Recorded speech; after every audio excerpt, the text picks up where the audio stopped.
오늘 저희들에게 주신 말씀은 누가복음 17장 11절부터 19절 감사는 천국문을 여는 열쇠라는 제목으로 우리가 말씀을 한번 살펴보겠습니다. 같이 읽으시겠습니다. 시작. 예루살렘으로 가실 때에 사마리아와 갈릴리 사이로 지나가시다가 한 마을에 들어가시니 나병 환자 10명이 예수를 만나 멀리 서서 소리를 높여 이르되 예수 선생님이여 우리를 불쌍히 여기소서 하거늘 보시고 이르시되 가서 제사장들에게 너희 몸을 보이라 하셨더니 그들이 가다가 깨끗함을 받은지라. 그 중에 한 사람이 자기가 나은 것을 보고 큰 소리로 하나님께 영광을 돌리며 돌아와 예수의 발 아래에 엎드려 감사하니 그는 사마리아 사람이라. 예수께서 대답하여 이르시되 10사람이 다 깨끗함을 받지 아니하였느냐? 그 9은 어디 있느냐? 이 이방인 외에는 하나님께 영광을 돌리러 온 자가 없느냐 하시고 그에게 이르시되 일어나 가라 내 믿음이 너를 구원하였느니라 하시더라. 아멘. 기도하겠습니다. 하나님 감사합니다. 감사로 제사를 드리는 자가 여호와를 영화롭게 한다고 말씀하신 하나님, 이 감사가 우리의 미래의 축복을 끌어오는 징검다리이기 때문에, 감사를 통하여 하늘문이 열리기 때문에 하나님께서 그렇게 저희들에게 감사로 제사를 드리라고 말씀하신 것 같습니다. 하나님 아버지, 지나간 1년 동안의 삶이 내 생각보다는 부족할지라도, 내 입맛에는 맞지 않은 것이 있었을지라도, 그러나 그 모든 삶 속에 우리 주님의 놀라운 돌보심이 있었음을 믿음으로 고백합니다. 하나님, 여기 모인 한 사람 한 사람 주님께서 은혜 더하여 주시옵시고, 하나님 주께서 원하시는 주님의 믿음의 단계로 올라가는 저희가 되게 하여 주시옵소서. 하나님 성령님 이곳에 함께하여 주시어서 한 사람 한 사람의 심령을 어루만져 주시고, 필요한 것들은 더욱 부어주시고, 불필요한 것들 붙잡고 있으면 그것이 나의 독이 된다는 것을 알고 예수의 이름으로 제거하고 선포하는 저희가 되기를 원합니다. 주님 앞에 모두 올리고 예수 그리스도 이름으로 기도합니다. 아멘. 인사하시겠습니다. 우리는 복받은 사람들입니다.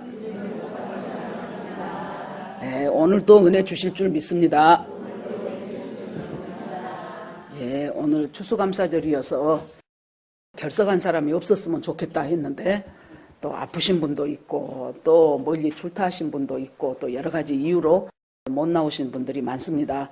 계속해서 예배를 소중하게 여길 수 있는 우리 모두가 되기를 서로가 기도해 주시고, 순장님한테만 맡기지 마시고 자기 순원 중에서 몸이 아프다든가 어디가 결석했다든가 그런 순이 있으면은 그냥 아무라도 먼저 좀 어쩌시냐고, 형편은 어쩌시냐고 물어보고, 또 시험 본 애들이 있으면 아이고 건강하냐고 여쭤보고, 이런 것들이 서로 우리가 귀한 성도의 교제거든요. 지금 이 말씀은 예수님이 예루살렘에 십자가를 지기 위해서 올라가는 도중에 일어난 일이에요. 그러니까 이 복음서의 상당 부분은, 요한복음은 뭐 거의 반 이상이 예수님이 예루살렘성 입성해가지고 드디어 십자가에 처형당하는 것까지의 기록이 한 반 이상을 차지하고 있어요.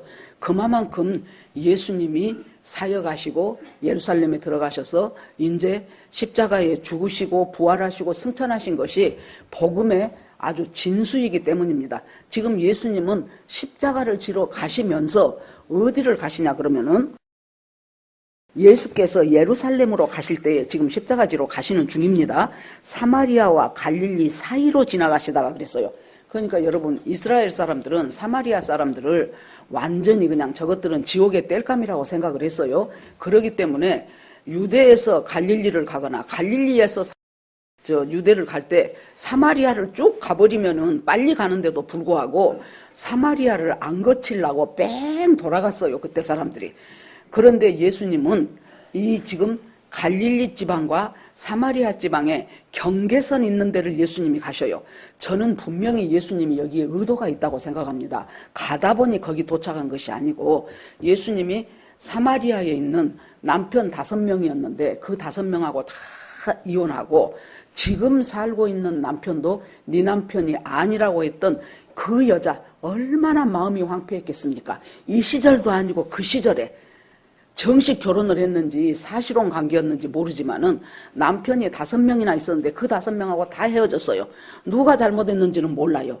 그리고 지금도 살고 있는 남자가 네 남편이 아니라는 거예요. 이럴 때 이 사람이 동네 사람들로부터 받은 질시와 또 그 무시함과 비난과 조소와 이런 모든 것들을 다 안고 살아갈 때 그 사람 마음이 얼마나 황폐했겠습니까? 얼마나 그 사람이 살아도 사는 것이 아니었겠지요.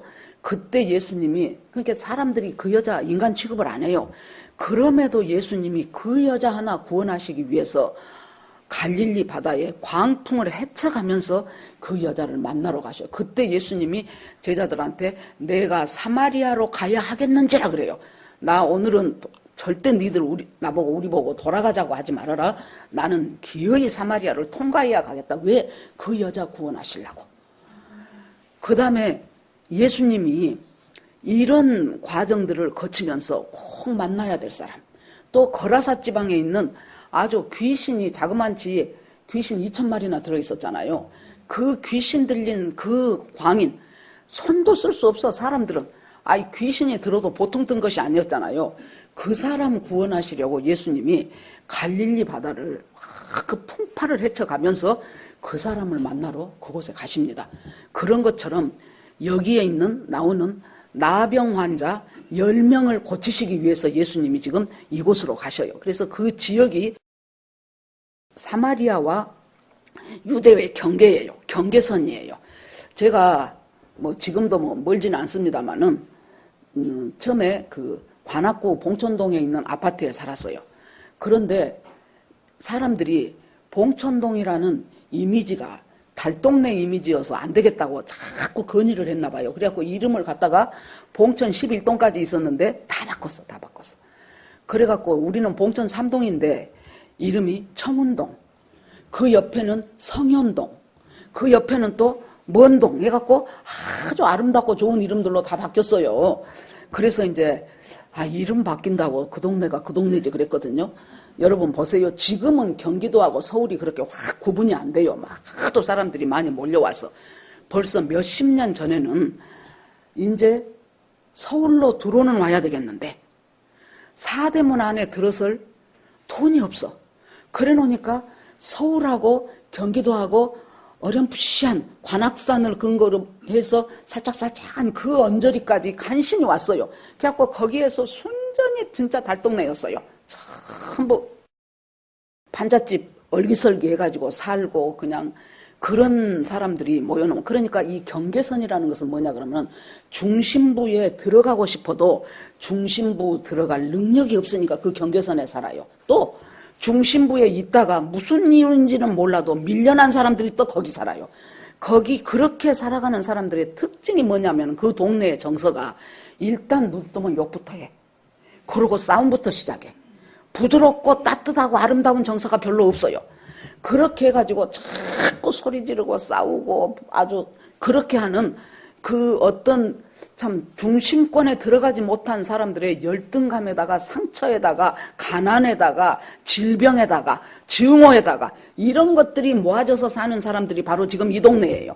예수님이 이 동네를 지금 일부러 가시는 겁니다. 사마리아와 갈릴리 경계선을 지금 예수님이 가셔요. 그러니까 예수님의 동선을 쭉 따라가다 보면은 예수님이 멈추시는 곳이 분명히 의미가 있는 곳이에요. 그 사람들이 그 동네가 그런데 거기에 누구를 만납니까? 나병 환자가 10명이나 있어요. 그러면 그곳에서 살면서 나병까지 걸렸으니 문둥병자까지 됐으니 이 사람들은 얼마나 자존감이 바닥이겠습니까? 안 죽으니까 사는 거예요. 이 10사람들이 예수님 오신다는 소식을 들었어요. 그리고는 예수님한테 갑니다. 이 사람들은 정말로 여러분 아무리 재능이 있다고 한들 그 재능을 발휘할 수 있겠습니까? 그림 그리는 재주가 엄청 많고 손흥민 같이 축구 잘하는 재주가 있을 수도 있고 공부를 엄청 잘할 수도 있고 그러나 일단 나병 환자가 됐다 하면 그 모든 것은 그대로 스톱이에요.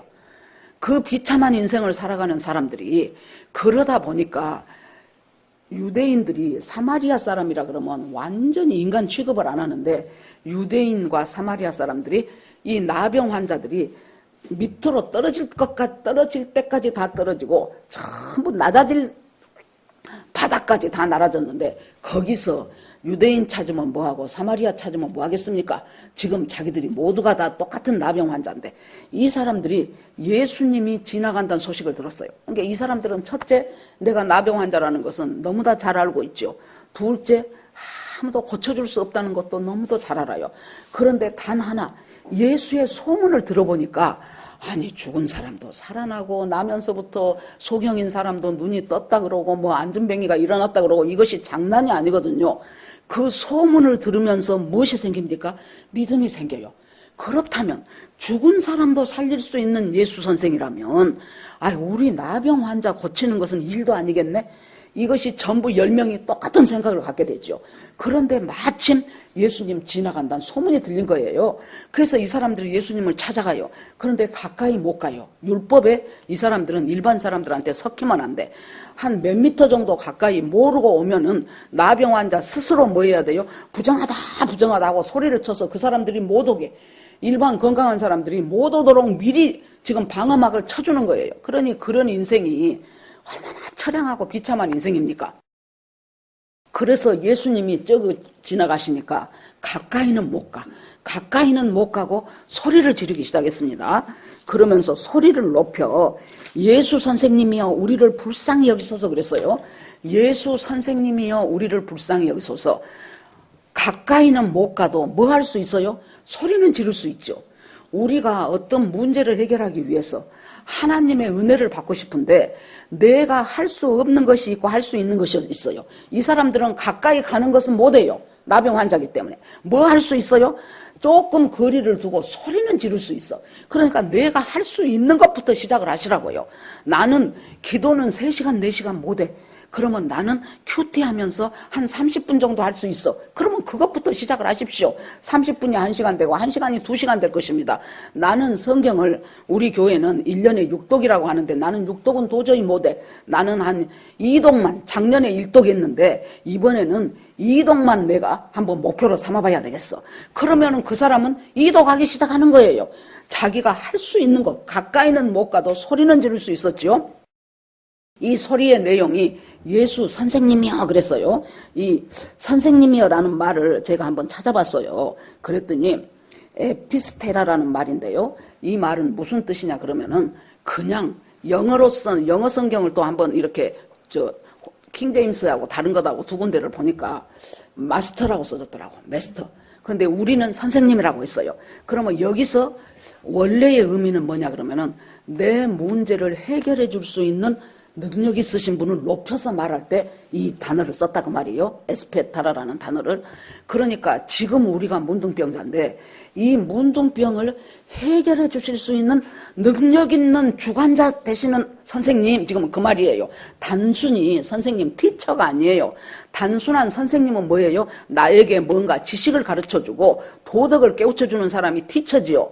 그런데 여기에서 이 선생님이라는 것은 이 문제, 내가 나병되어 있는 이 문제를 당신의 손에서 뭔가 주관할 수 있는 분이 바로 당신이십니다. 그 고백이에요. 그러니까 우리가 예수를 누구냐고 보냐에 따라서 내 인생의 방향이 달라지고 내 믿음의 방향이 달라집니다.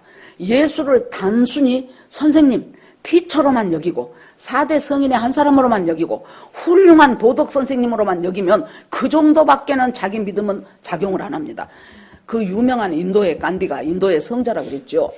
성경을 보면서 산상수훈, 마태복음 5장, 6장, 7장을 보니까 기가 막힌 거예요. 어느 누구도 이런 말씀을 해본 적이 없어. 날마다 그 5, 6, 7장을 읽었다고 합니다. 그런데 문제는 그분은 예수는 안 믿었어요. 그러니까 단지 뭡니까? 너무나 훌륭한 교훈과 도덕을 가지고 있는 분으로밖에 안 여긴 거예요. 뭐 슈바이처도 얼마나 우리가 슈바이처 하면 훌륭하다고 생각합니까? 아프리카에 가서 그 사람들, 그 어두운 사람들에게 질병 고쳐주고. 그러나 이분도 예수가 내 구주라는 것은 안 믿었다고 합니다. 그러니까 여기서 예수를 티처라고 생각하는 사람은 티칭밖에는 받을 것이 없는 거예요. 그런데 여기서 내 문제를 해결할 수 있는 주관자 되는 마스터라고 생각하면은 예수님은 그 믿음대로 역사하시는 거예요. 그러면서 예수 선생님이요, 우리를 불쌍히 여기소서. 여러분, 인간이 할 수 있는 기도가 내가 지금 딱 1분 후에 죽어. 근데 네가 기도할 수 있는 것이 딱 한 문장이다. 그럴 때 가장 적절한 기도는 뭘까요? 하나님, 나를 불쌍히 여기소서. 나를 불쌍히 여겨주소서. 그것이 기도 중에 기도예요. 기도를 하기 시작할 때 기도가 잘 안 나온다. 뭔가 내 마음이 기도를 하는데도 계속 이것이 풀어지지가 않는다. 그럴 때는 큰 소리로 아버지, 나를 불쌍히 여겨주소서. 내가 믿음대로 살고 싶은데 믿음대로 안 되는 나를 불쌍히 여겨주소서. 내가 주님의 뜻에 순종하고 싶은데 마음은 순종하고 싶은데 순종이 안 되는 나를 불쌍히 여겨주소서. 하나님, 열심히 기도하면서 주님과 더불어 동행하고 싶은데도 불구하고 하나님, 나는 그것이 안 됩니다. 하나님, 나를 불쌍히 여겨주소서. 불쌍히 여겨달라는 기도가 저는 기도 중에 최고의 기도라고 생각합니다. 이 사람들이 예수님을 향하여 예수 선생님이여 우리를 불쌍히 여겨주소서 그래요. 그러니까 여러분, 이 10명의 나병 환자들의 믿음이 뭡니까? 소식을 많이 들었어요. 예수님에 대한 소식을 듣고 말 수도 충분히 있어요. 아이고 무슨 나병을 고치겠냐 하면서 듣고 말 수도 있는데 이 사람들이 그것을 듣고 그렇다면 저 예수는 내 이 나병도 고칠 수 있겠구나 하는 거 믿음이지요. 그 믿음을 확실하게 가졌어요.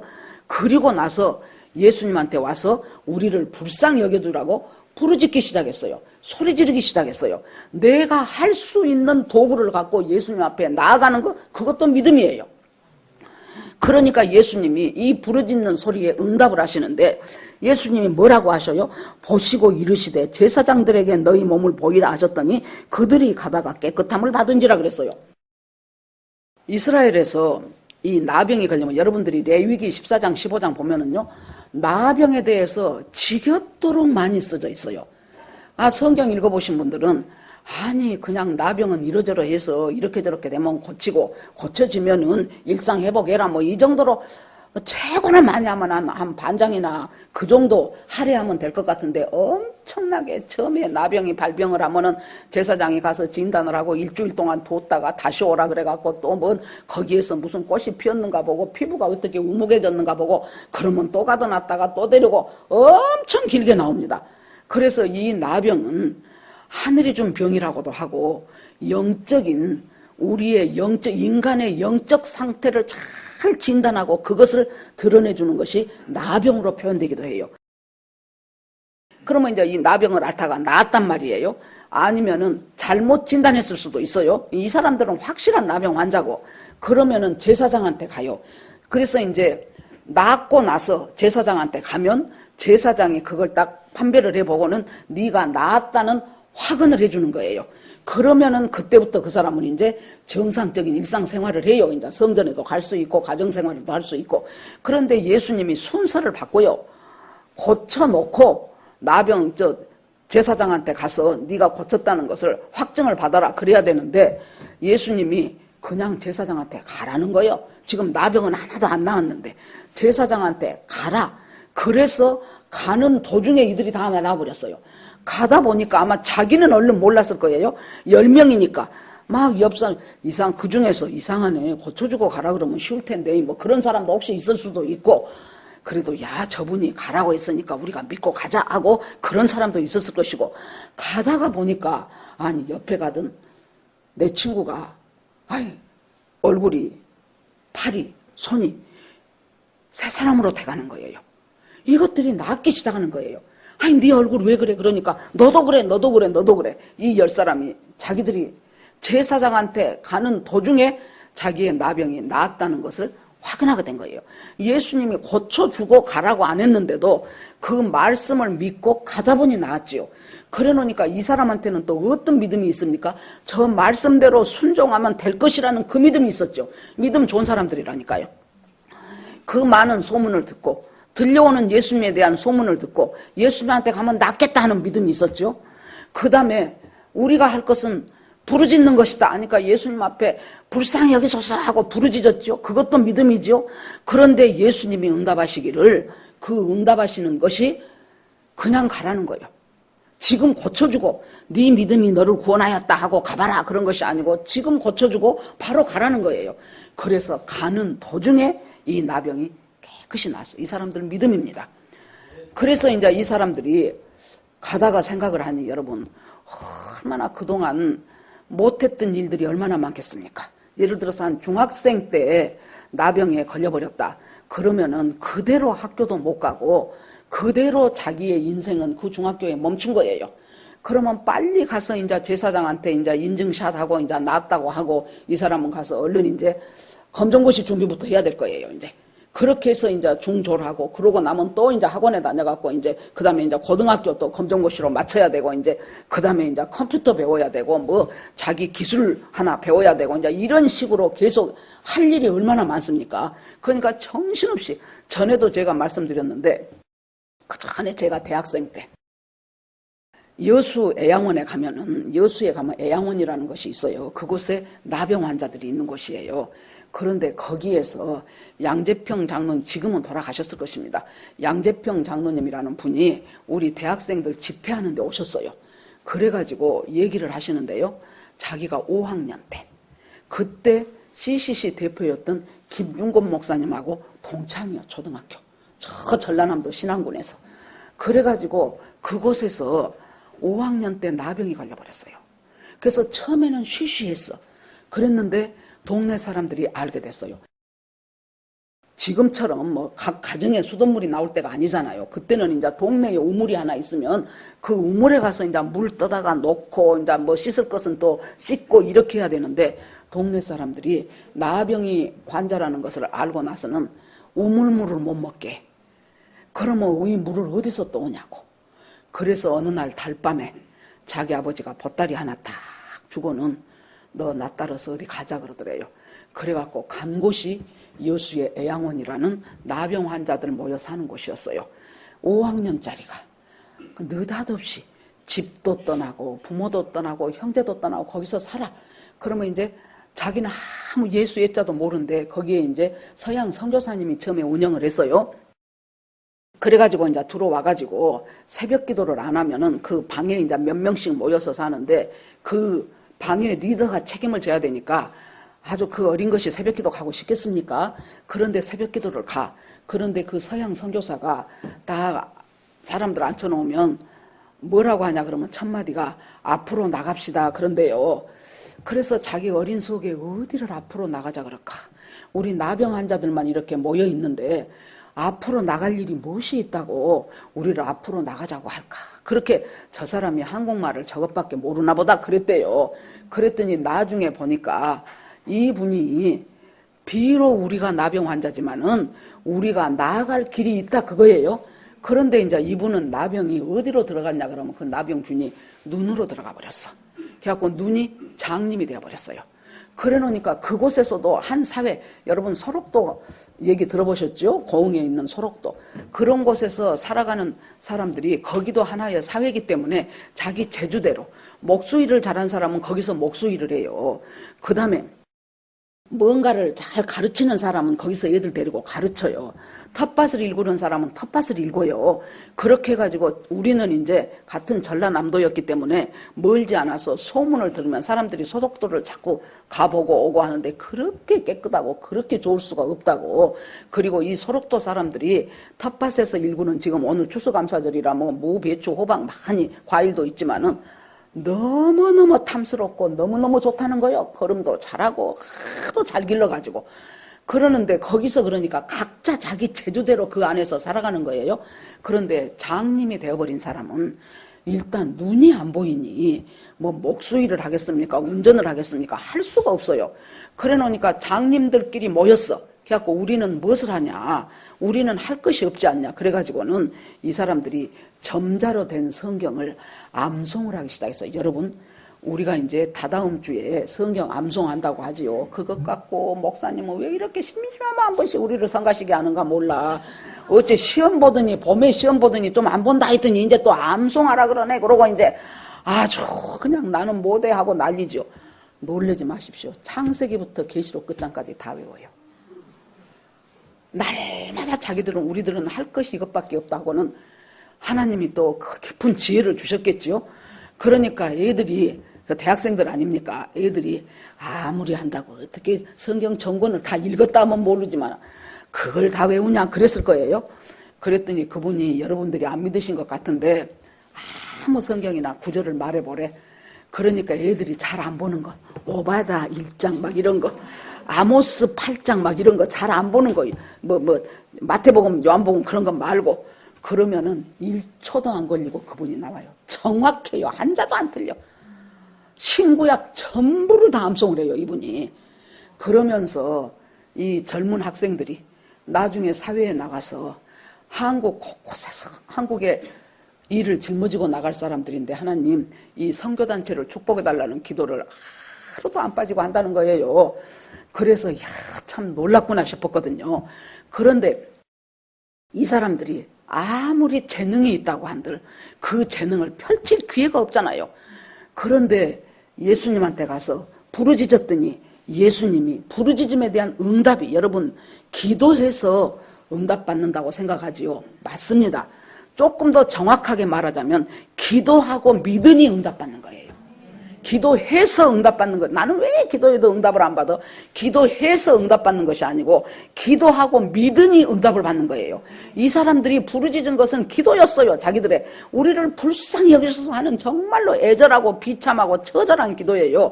그 한마디 부르짖으면서 무슨 교양 있고 품격 있게 했겠습니까? 아주 있는 힘을 다하여 목청껏 높여서 우리를 불쌍히 여기셔서 했지요. 그런데 예수님이 가라. 제사장한테 가라. 가서 네 몸을 보여라. 그것은 이미 낫다는 소리예요. 제사장한테 가서 몸을 보이라는 것은 그 말 떨어진과 동시에 이 사람들이 믿고 발걸음을 뛰면서 낫기 시작했을 거예요. 조금 가다가 자기들은 네 얼굴 왜 그래? 그랬겠지만은 실은 그때부터 낫기 시작하면서 가는 것이지요. 그래서 낫기 시작했어요. 나았어요. 기도하고 부르짖고 믿었더니 나았어요. 그러는데 그 나머지 사람들은 이제 제사장한테 빨리 보여가서 이제 인증샷 해야 되고 빨리 집에 가서 우리 부모들한테 이제 내가 나았다고 해야 되고 그 다음에 이제 내가 사회로 복귀할 수 있는 방법들을 찾아내야 되고 이제 얼마나 할 일이 많고 조급하고 바쁩니까? 전부 다 정신이 없이 제 길로 갔어요. 그 전에는 10명이 똘똘 뭉쳐서 같이 다녔거든요. 그런데 막상 이렇게 되니까 유대인과 사마리아인이 싹 갈리네. 유대인들이 생각할 때 너는 사마리아여. 그러고는 자기들은 자기들까지 빨리 이제 제사장한테 가는 거예요. 이 사마리아 사람은 자기가 가서 확인해야 될 제사장도 없어. 그러니까 이 사마리아 사람이 예수님한테 옵니다. 예수님한테 다시 와서 그 사마리아 사람이 그 중에 한 사람이 자기가 낳은 것을 보고 큰 소리로 하나님께 영광을 돌리며 돌아와 그랬어요. 큰 소리로 하나님께 영광을 돌려요. 하나님이 나를 고치신 분은 완전 하나님이십니다. 그러니까 이 사람은 뭐겠습니까? 예수님은 유대인이요. 유대인은 사마리아 사람을 인간 취급을 안 해요. 그럼에도 불구하고 다른 유대인 나병 환자들과 똑같이 자기를 고쳐주신 그 예수님이 너무 고마운 거예요. 그때는 그 정도였을 것입니다. 야, 진짜 능력 있네. 진짜로 어떻게 나병을 고쳐 세상에. 그러면서 하나님 앞에 영광을 돌리고 와서 그 다음에 그 발 아래 엎드려 감사하니 그는 사마리아 사람이라 그랬어요. 발 아래 엎드려서, 발 아래 엎드린다는 것은 경배한다는 거예요. 경배한다는 것은 이거 전부 예수님 당신이 하셨습니다. 내가 조금이라도 이만큼도 뭐 보태준 거 없습니다. 이 나병 고친 것은 완전한 하나님이시고 온전히 주님이 하셨습니다. 엎드려 경배합니다. 그러니까 예수님이 좀 서운한 것 같아요. 이 뉘앙스를 봐보세요. 예수님이 뭐라고 말하냐 그러면은 10사람이 다 깨끗함을 받지 아니하였느냐? 그 9은 어디 있냐 그래요. 그 다음에 또 그래요. 이 이방인 외에는 하나님께 영광을 돌리러 온 자가 없느냐 그랬어요. 10사람이 다 깨끗함을 받았지. 그런데 너 말고, 너는 사마리아인이요. 하나님도 모르는 사람이요. 너 말고는 나한테 와서 하나님께 영광을 돌리러 돌아온 자가 없느냐. 아, 예수님이 이렇게 고쳐줬는데 자기한테 인사 안 하러 왔다고 좀 서운했을까? 이렇게 생각될 수 있는 부분이죠. 아니에요. 예수님은 우리가요, 하나님이 우리한테 은혜를 베풀어서 뭔가 문제가 해결됐죠. 이 사람들은 뭐 됐겠습니까? 하나님 이 나병만 고쳐진다면 할 일이 너무 많아요. 이 나병 하나의 문제만 해결해 주신다면 나는 더 이상 소원이 없겠습니다. 그렇게 하면서 살아왔어요. 그런데 여러분, 문제 하나가 해결이 되면은요, 그때부터 새로운 세계가 열린다기보다는 자기가 살고 있는 그 상황에서 그 문제 하나만 쏙 빠진 거예요. 그냥 그대로의 상태로 살고 이제 나병이 났음에도 불구하고 여러 가지 문제들은 오게 돼 있어요. 그러니까 예수님이 이 나병 하나 딱 고치고 끝내버렸으면은 이 사람은 그것 하나 똑 따먹고 만 거예요. 그런데 예수님은 여기에서 어떻게 하고 싶으셔요? 우리를 갖다가, 이 나병 환자를 갖다가 나병만이 아니고 너만 왔느냐 그렇게 하고는 네 믿음이 너를 구원하였다. 네 믿음대로 가라 그래요. 이것은 뭐예요? 나병을, 질병을 고친 것은 질병 고치고 끝나는 것이 아니고 그 질병 고친 것을 통해서 하나님을 알게 되고, 하나님을 알게 된 것을 통해서 하나님이 나의 구원주된 정말로 메스터임을 알게 되고, 그렇게 되면서 또 다른 차원으로, 믿음의 차원으로 넘어가기를 바라는 하나님의 이 예수님의 놀라운 은혜의 단계가 있는 거예요. 그런데 그 중간에서 딱 끝내버린 거예요. 그러니까 요새 우리가 욥기를 하잖아요. 욥기. 지난 수요일 날 신전도사님이 말씀을 전했는데, 자기가 십몇 년 전에 우리 교회에 왔을 때 그때 욥기 큐티를 했대요. 이 매일 성경이 전체 한 바퀴를 도는데 7년이 걸려요. 이 매일 성경 본문이. 그러니까 벌써 한 3번 정도, 우리가 3번까지는 아니어도 아무튼, 그래서 그때 욥기를 했대요.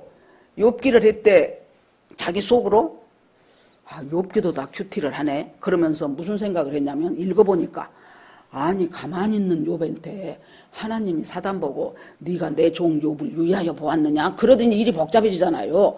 그래서 그때 자기가 생각할 때 예수를 너무 잘 믿으면 안 되겠구나 그 생각을 했다는 거예요. 욥이 엄청 순전하고 정직하고 막 칭찬하잖아요. 야, 너무 잘 믿을 일이 아니네. 너무 깊이 빠지면 못 쓰겠구나. 그것이 그때 그 사람의 믿음인 거예요. 큐티하는 수준은 그 믿음의 영적 상태를 나타내는 거예요. 그러니까 너무 잘 믿으면 못 쓰겠구나 그랬다는 거예요. 이제 세월이 10여 년이 흘렀잖아요. 이번에 큐티를 보는데 자기가 뭘 깨닫게 됐냐면은, 얼마나 하나님이 자랑하고 싶을 만한 사람이 지금 욥이었잖아요. 그래서 사단한테 자랑까지 하잖아요. 그래서 우리가 이 성막이나 성전을 보면은요, 제일 처음에 들어가는 문은 하나예요. 그래서 하나님께로 나아가는 문은 예수 그리스도 한 분이에요. 내가 곧 길이고 진리고 생명이니 나로 말미암 자는 아버지께로 올 자가 없느니라 그랬어요. 그래서 예수님이라는 문을 통과하지 않고 자꾸 새치기 하고 넘어오고 하는 것들은 다 절도고 강도라 그랬어요. 그래서 느닷없이 내가 무슨 이단의 교주가 갑자기 나타나갖고 내가 보혜사다 뭐 그런 사람도 있고, 하여튼 자기를 통해서 하나님이 자기를 특별히 내려보냈다 이런 사람들, 담 넘어오는 사람들, 절도고 강도라는 거예요. 그래서 예수라는 문을 통해서 들어가면 제일 처음에 나오는 것이 성전 뜰이에요. 뜰에는 번제단과 물두멍이 있죠. 이 신앙생활을 우리가 이 성전과 성막으로 비유를 하면요, 성전 뜰만 받고 다닌 사람은 뭔만 한 거예요. 예수님이 내 죄를 다 용서했다더라. 그것 알고 교회에 들락날락 한 사람은 지금 성전 뜰만 아는 사람이에요. 여기서 이제 믿음이 좀 자라. 그러면은 그 다음에 성소를 들어가요. 성소에는 떡상이 있고 분향단이 있고 그 다음에 등대가 있었죠. 그래 놓으니까 떡상은 말씀이에요. 그러니까 말씀의 맛을 알아가기 시작해. 큐티를 하면서 알아가고 성경을 통해서 알아가고 설교를 통해서 은혜 받고 이런 것들이 말씀의 맛을 알면서 이제 순종하기 시작해요. 그 다음에 기도도 할 수 있어. 이제 그때는.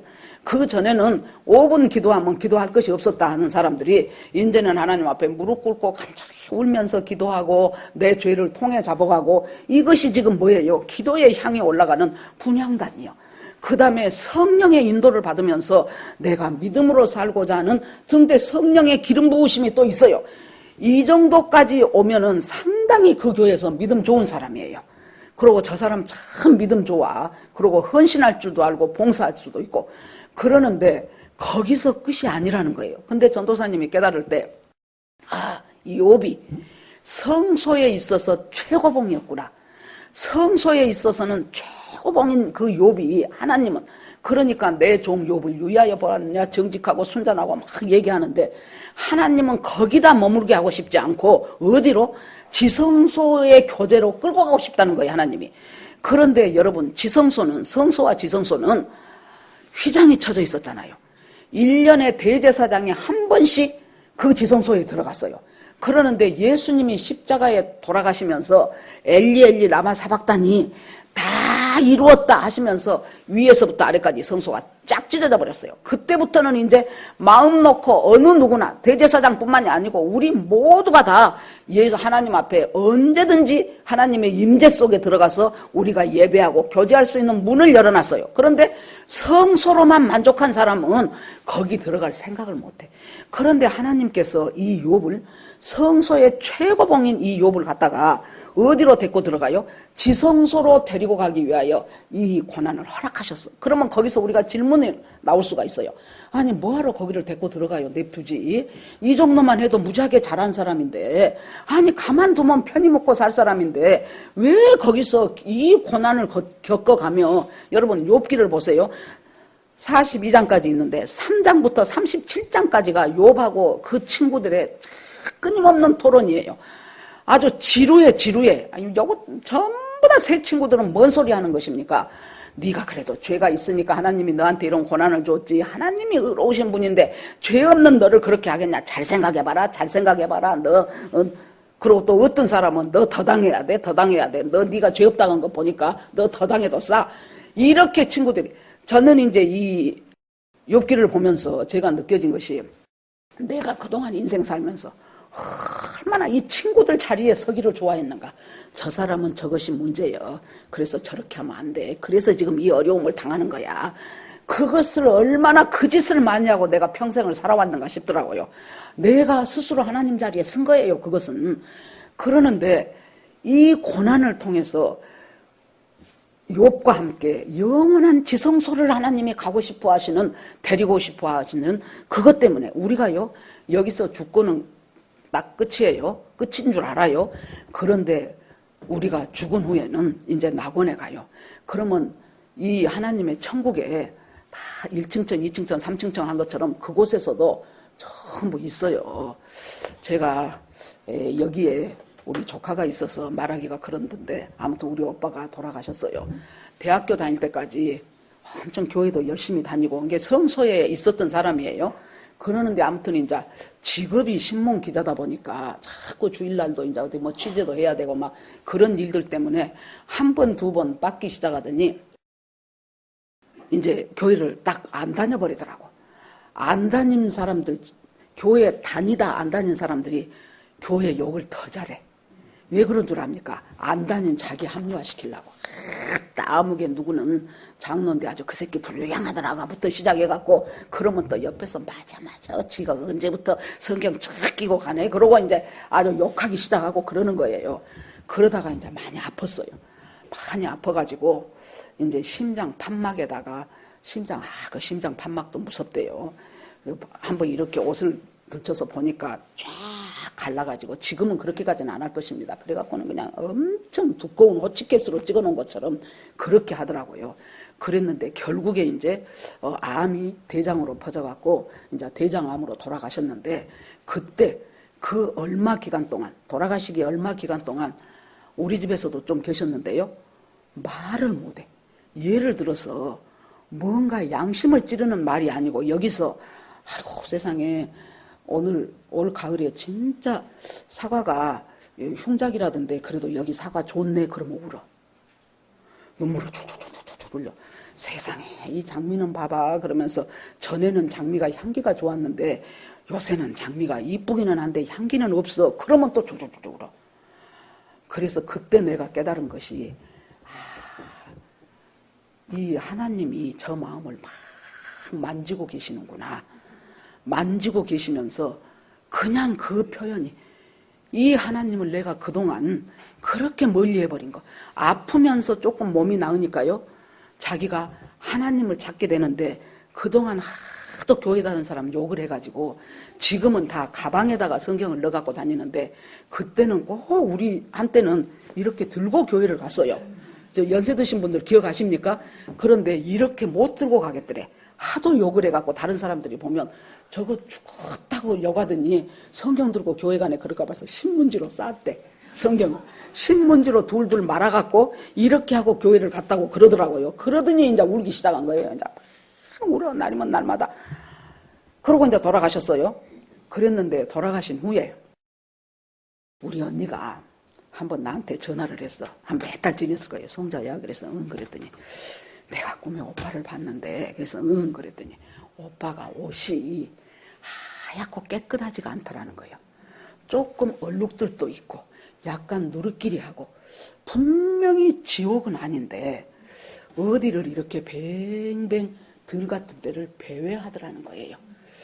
그래서 내가 조금 껄쩍지근해서 너한테 전화를 했다. 그래서 내가 그거 천주교에서 말하는 연옥은 아닐 텐데, 그렇게 생각해 보니까 여러분, 사도 바울이 있는 곳과 베드로가 있는 곳과 아브라함이 있는 곳과 마지막에 눈물 좀 잘잘 흘린 우리 오빠가 있는 곳이 같겠습니까?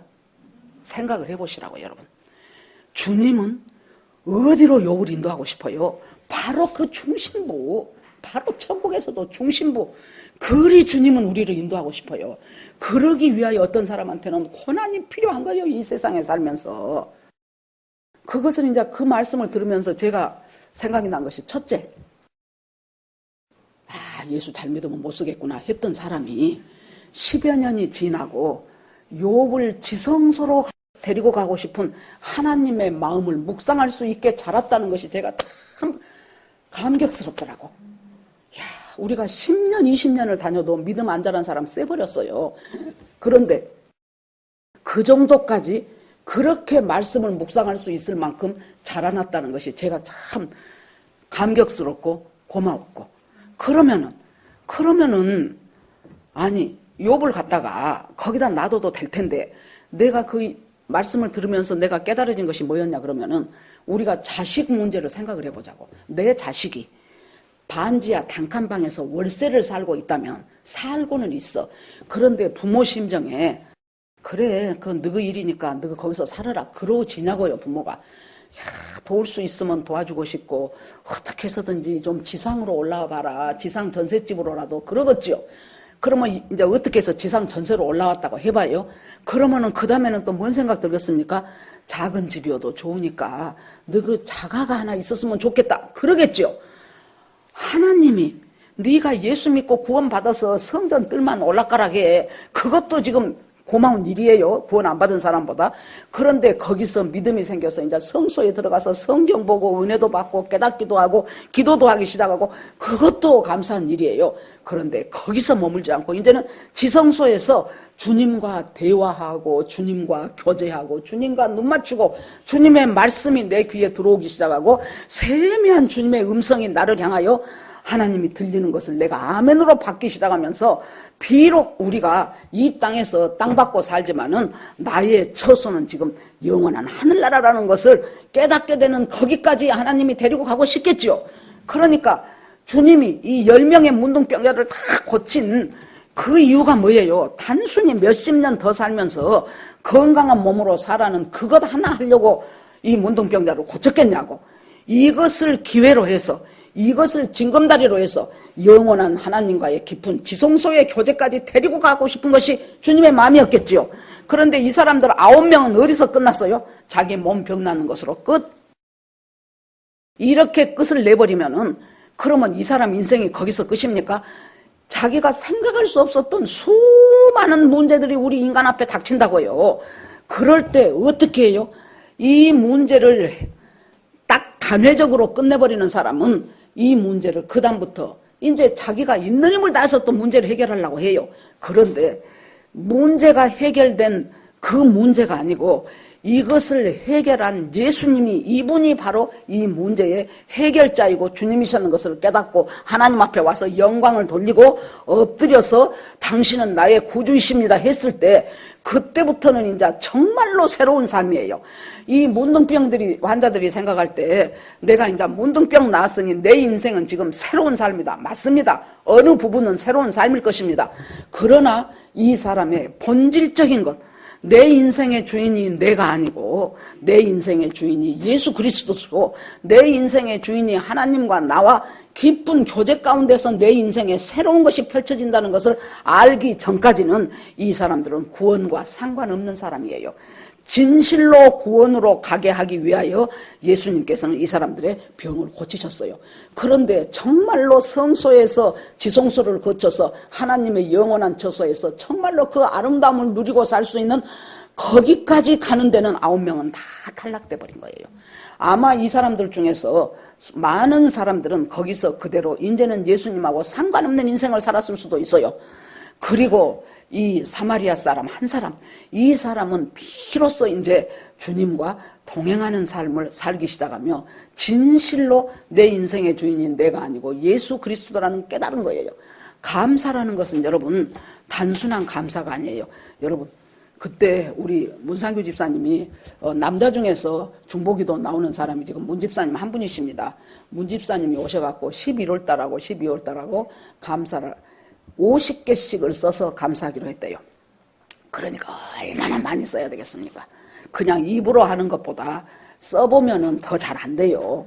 그런데 이 감사는 천국 문을 여는 열쇠라고 그랬어요. 여러분 봅시다.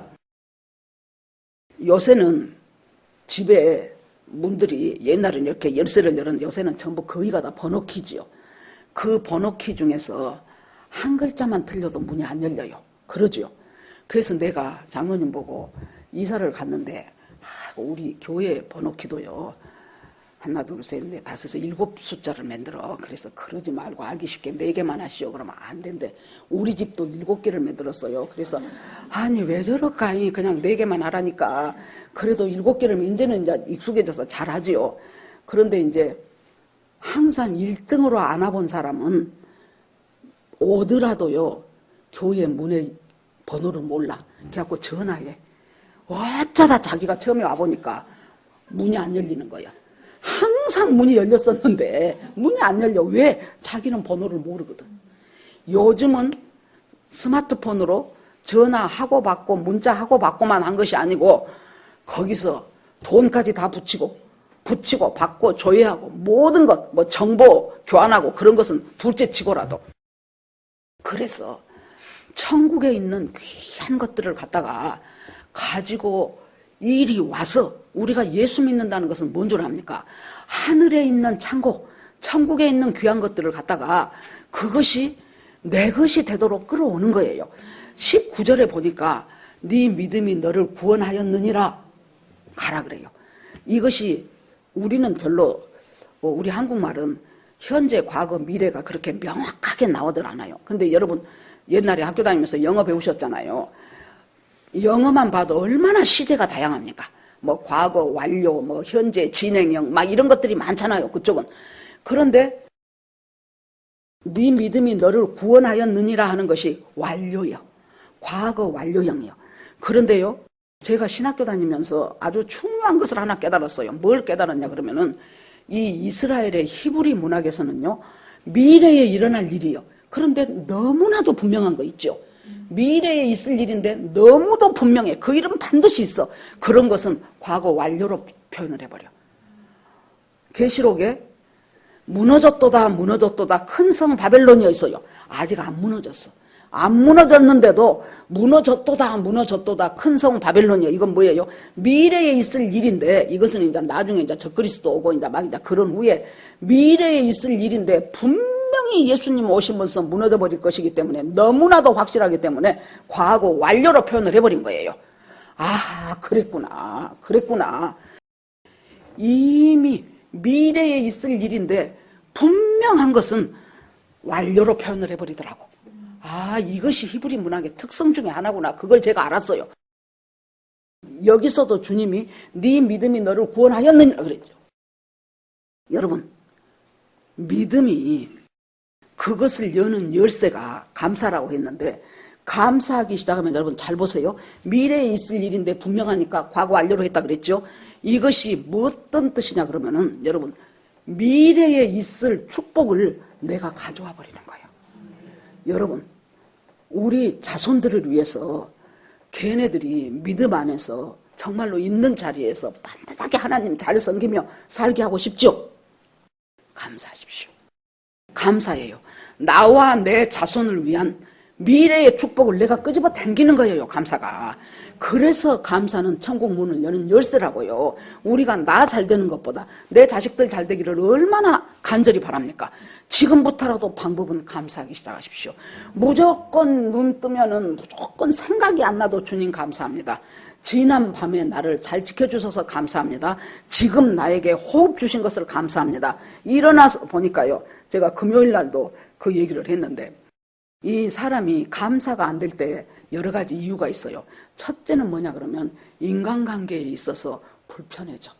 저 사람이 서운해져. 여러분, 제가 여러분들이 저한테 섭섭하고 서운하고 그런 감정이 있으면은 설교를 들을 때 잘 안 들어와요. 말은 잘하네, 그렇게 돼요. 그러고 잘 안 들어와, 내 귀에. 그것이에요. 그러니까 인간관계에 있어서 서운함이 생기고 섭섭함이 생기면 감사가 없어져. 그렇게 되면은 그것을 오래 방치하지요. 그러면은 쓴뿌리가 생긴다고 히브리서 12장 15절에 말해요. 쓴뿌리, 이 우리의 심령 속에 쓴뿌리가 내려요. 그러니까 바울을 통해서 하나님이 뭐라 그래요? 네가 분하냐? 분할 일이 있어도 죄 짓지 말아라. 그 분을 갖고 죄로 연결하지 말아라. 그리고 해지기 전에 그 분을 다 풀어라. 왜요? 해지기 전에 안 풀면은 이제 그 분노가 복초가 돼가지고 내 심령 속에 뿌리를 내리게 된다는 거예요. 뿌리가 깊어지면 깊어질수록 뽑기가 어렵겠지요. 그러면은 여러분 기질과 성격에도 영향을 미쳐요. 그것이 오래되면은 건강에도 이것은 제 말이 아니고 어떤 의사 말인데, 이 분노와 미움과 이것들이 뿌리를 내리는데도 그것들을 뽑아내지 않고 계속 둔다면은 어떻게 된다는 거예요? 이제 건강상 첫째는 뼈에 이상이 생긴답니다. 둘째, 심장이 안 좋아진답니다. 셋째, 신경계통에 문제가 생긴답니다. 하나님이 그러기 위해서 처방은 용서요.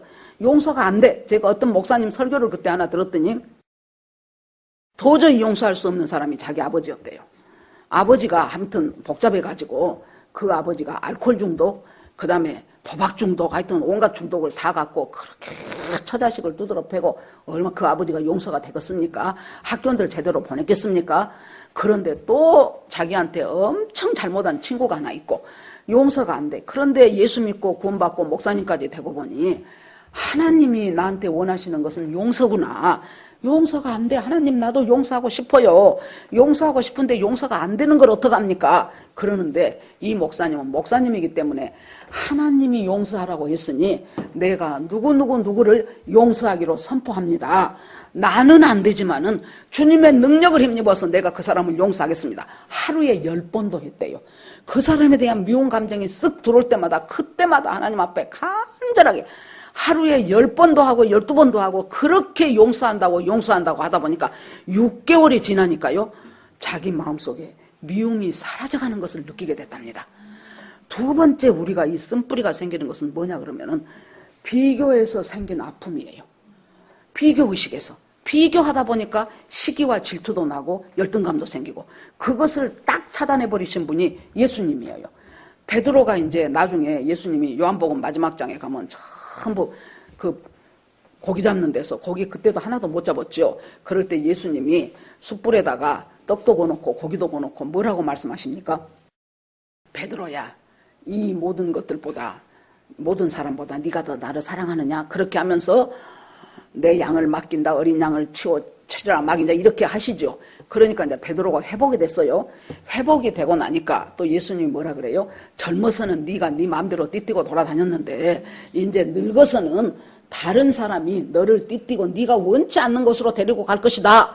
그러니까 베드로가 좀 겁도 나잖아요. 내가 어떻게 되려는 거. 그러자 딱 보니까 누가 있어? 요한한테는 열등감이 있어요. 저는 3번이나 예수를 모른다고 부인했는데 이 요한은 십자가 밑에까지 따라간 유일한 제자가 요한이었잖아요. 그러니까 이제 영적인 열등감이 생겨요. 비교하는 것입니다. 그런데 딱 보니까 요한이 예수님 옆에 딱 기대고 있네. 그러니까 그러면 저 요한은 어떻게 됩니까? 그렇게 물어봐요. 그러니까 예수님이 너무도 단호하게 내가 그를 다시 올 때까지 이 자리에 그대로 놔둔다고 해도 말이 됩니까? 예수님 아직도 안 오셨는데 그 자리에 어떻게 요한이 있겠습니까? 이 자리에 다시 올 때까지 그를 그대로 놔둔다고 해도 너는 상관 말고 나를 따르라 해요.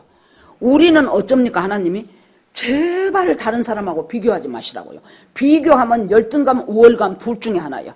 자기가 나은 것 같으면 교만해. 자기가 부족한 것 같으면 열등해.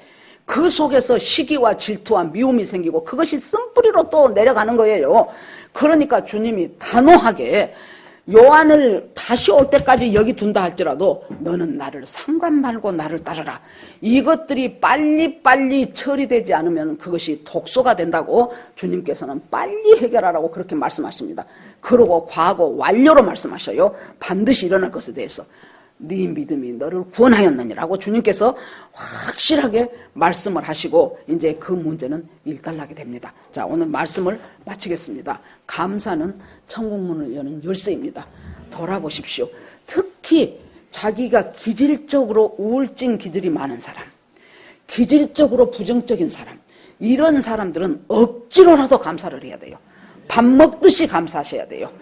밥 딱 집어 먹으면서 하나님 나한테 밥 먹게 하시니 감사합니다. 제가 금요일 아침이었을 거예요. 새벽에 딱 일어나면서 눈을 뜨면서 하나님 지난 밤에도 저를 안보하여 주시고 이 아침을 맞게 하시니 감사합니다. 하나님 호흡하게 하시니 감사합니다. 그랬더니 이제 우리 남편이 저쪽 방에서 화장실 왔다 갔다 하는 소리가 들리더라고. 그래서 하나님 남편도 잘 자고 아침에 일어나서 또 이렇게 활동하고 화장실 가게 하시니 감사합니다. 여러분 아무것도 아닌 일상에 감사하기 시작하십시오. 그러고는 딱 앉아서 이제 말씀을 보기 시작하는데요. 보다가 요새 날씨가 쌀쌀하니까 베란다에 있는 빨래 따위를 갖다가 거실 한 구퉁에다 놔뒀어요. 그래서 빨래를 해서 널었어요. 그런데 나는 그런 경험은 처음이에요. 보다가 고개를 확 이렇게 돌려서 빨래를 보는데요. 빨래가 사랑스러운 거 있죠. 어머, 빨래 널려있는 빨래가 왜 그렇게 사랑스럽게 보이는 거예요?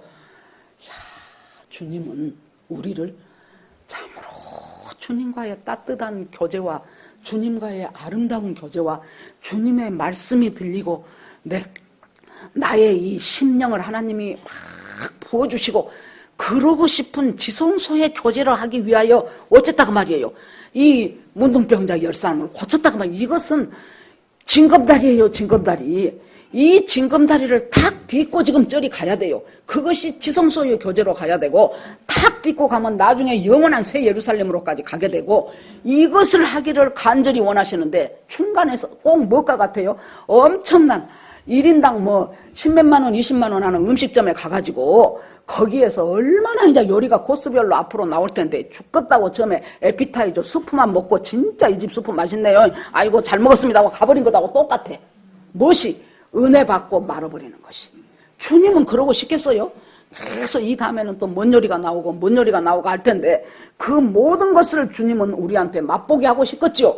그런데 처음에 조금 맛보고 스프 조금 맛보고 에피타이저 조금 몇 개 주워 먹고 그러고는 아이고 맛있네 다 먹었네 하고 가버린다면 그 밥을 사준 사람이 얼마나 안타깝겠습니까? 우리에게 하나님이 이 사람한테 문둥병 낫게 한 것이 주님은 에피타이저였어요. 스프 한 스푼이었어요. 그런데 그것 먹고 말아버리기를 주님이 그래서 주님이 나한테 감사 인사 안 했다고 서운한 것이 아니에요. 무엇이 주님 안타까운 거예요? 거기서 끝나버리는 것. 여기에서 우리를 갖다가 하나님께서 정말로 주님의 기가 막힌 곳으로. 여러분 아가서를 보세요.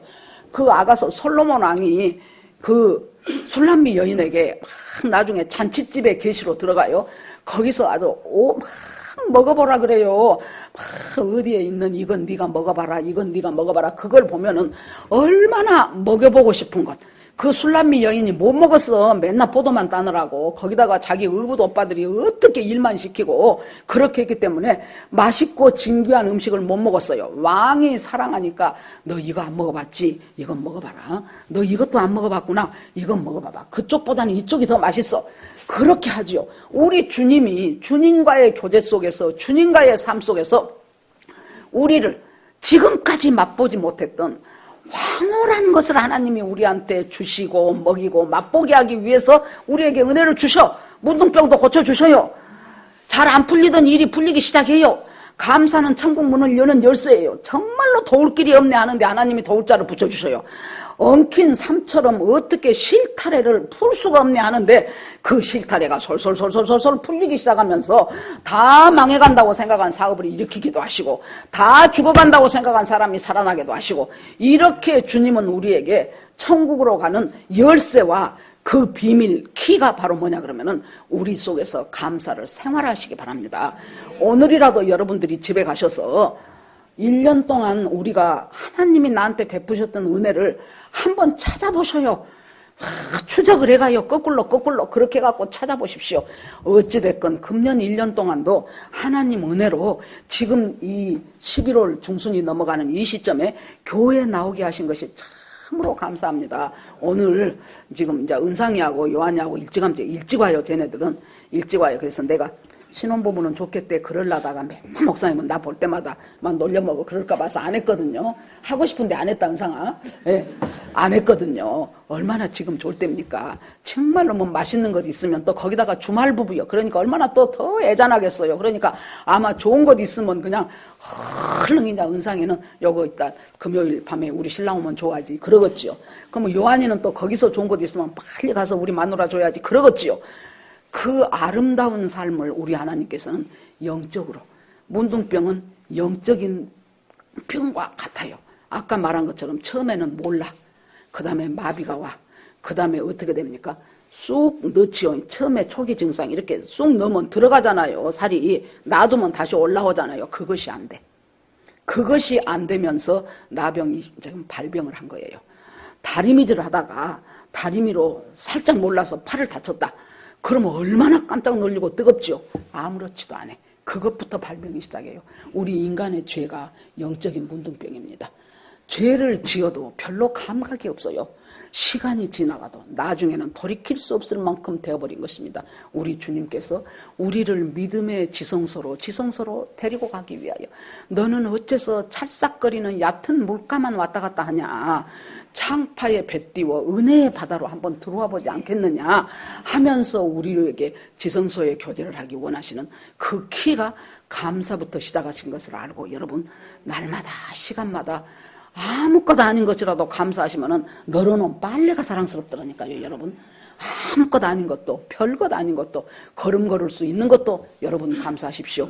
이렇게 그때 교회를 오는데 이제 어떤 분이 이수역 있는 데서 할아버지인데 딱 이렇게 못 건너가고 앉더라고요. 다리가 불편하신 것 같아요. 그랬더니 우리 장로님이 뭐라고 하냐면 저 정도 되면 집에 가만히 있지 뭐다로 나와서 돌아다니까 모르겠다고. 그래서 내가 여보 저것도 엄청 저것이 감사한 일이요. 저렇게라도 돌아다닐 수 있는 것이 얼마나 감사한 일인지 모른다고 왜 그렇게 생각을 하냐고 제가 그랬거든요. 여러분 그렇다고 장로님을 너무 우습게 보지 마세요. 여러분 범사에 감사하시고 다른 사람을 향해서도, 이제는 내가 나이가 있으니까 누가 길 가다가 막 불편해서 막 어쩔 줄 모르면은 남의 일 같지가 않아요. 그러면서 그래도 저렇게라도 할 수 있으니 얼마나 감사하냐. 아예 딱 몸져 누운 사람도 있는데 저렇게 지팡이 짚고라도 돌아다니고 가다가 불편해서 앉더라도 돌아다닐 수 있는 것이 얼마나 감사하냐. 여러분 나의 본인에 대해서 또 다른 사람에 대해서도 계속 감사로 이어가는 이 금년 마지막까지의 삶이 되기를 주의 이름으로 축원합니다. 자, 이 시간 주여 한번 부르고 같이 기도하겠습니다. 주여 하나님 아버지 은혜를 감사드립니다. 감사로 제사를 드리는 자가 여호와를 영화롭게 한다고 하신 주님의 말씀을 붙잡습니다. 주께서 함께하여 주시옵시고 성령님 인도하여 주시기를 원합니다. 정말로 저희들이 아버지 비교하면서 쓴뿌리가 생기고 인간과의 관계에서 아픔 때문에 쓴뿌리가 생겨서 결국에 가서 감사를 막아버리는 요소들이 됩니다. 하나님 아버지 이것들을 주님께서 붙잡아 주시옵시고 예수 그리스도의 이름으로 분을 내어도 죄짓지 말고 하루 해가 지기 전에 그 분을 풀라고 하신 하나님의 말씀이 왜 있는가를 생각해 보면서 그것이 심령을 괴롭힐 뿐만이 아니고 결국에 가서는 내 몸에도 이상까지 가져옵니다. 하나님 지금 이 시간에도 뭔가 껄쩍지근한 사람, 내 심령 밑바닥에 흐르고 있는 어떤 사람에 대한 미움과 분노와 증오, 이 모든 것들 다 사탄이 주고 사탄이 부채질한 것이오니 나사렛 예수의 이름으로 일어나서 갈 수 있는 아버지, 그리하여 모든 것들이 제거되고 정말로 주님 안에서 사랑과 따뜻함으로 채울 수 있는 우리 모두가 되기를 원합니다. 하나님 앞에 모두 올리고 예수님 이름으로 기도합니다. 아멘.